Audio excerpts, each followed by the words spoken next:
Okay, so this is part 1 of the 2 videos for the vehicle operation certification created by me. We will cover basic formations and convoys. So here's the legend for any diagrams used in the video. So first we're going to cover some basic formations. The first is the arrow formation. The lead vehicle takes point and the rest will make an arrow shape behind. Also, all the support and valuable vehicles will stay behind the arrow where they are safe. This is used as an attack formation for clearing areas like Rano and the Hornet's Nest.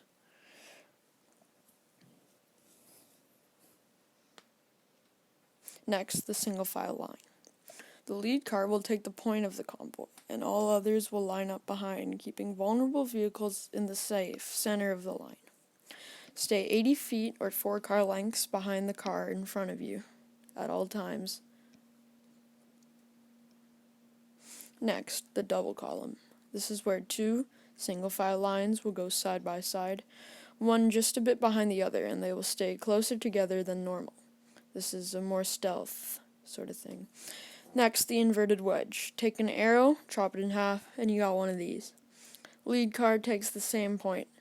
Uses the same principle as the arrow, but this is for a more one-sided direct attack. Finally, the defensive perimeter. All vehicles will form a pair and make a large circle around an area such as a landing zone or point that we need to defend. Now, I'll talk a little bit about convoys. First, the point of a convoy. The priority of a convoy is to get from A to B as safe and as swiftly as possible.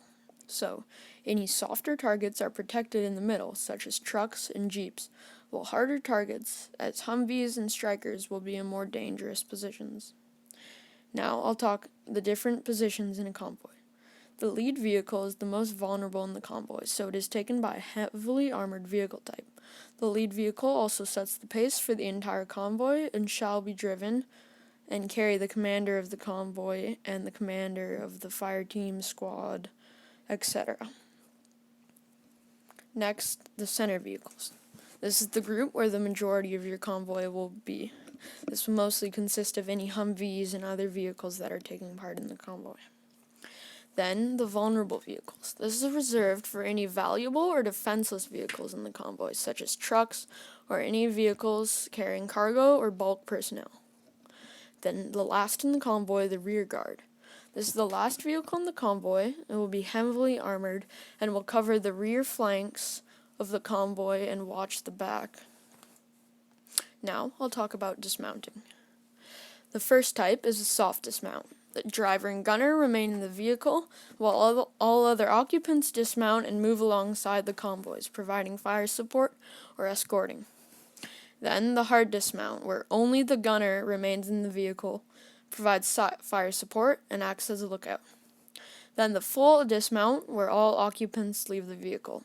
Then bail for emergencies, when everyone needs to get out of the vehicle as fast as possible and find cover.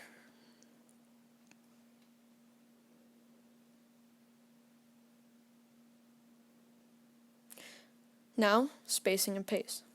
The lead car in the convoy will drive at a consistent pace and announce to the other drivers when it's stopping, turning, etc. Also, as I've mentioned before, you have to stay 5 car lengths or 80 feet behind the vehicle in front of you. This is not Formula 1. Alright, now this is a convoy halt. The halt will be started by the lead vehicle informing the others by yelling halt. The rear and lead vehicle will both make a 90-degree turn and cover the flanks, while all other vehicles pull to the side and look over the area. Once matters are done, the lead will say resume convoy and get back in position. Now get in the truck and I'll take you to the vehicle bay where you will spawn a Humvee and line up at the end of the runway.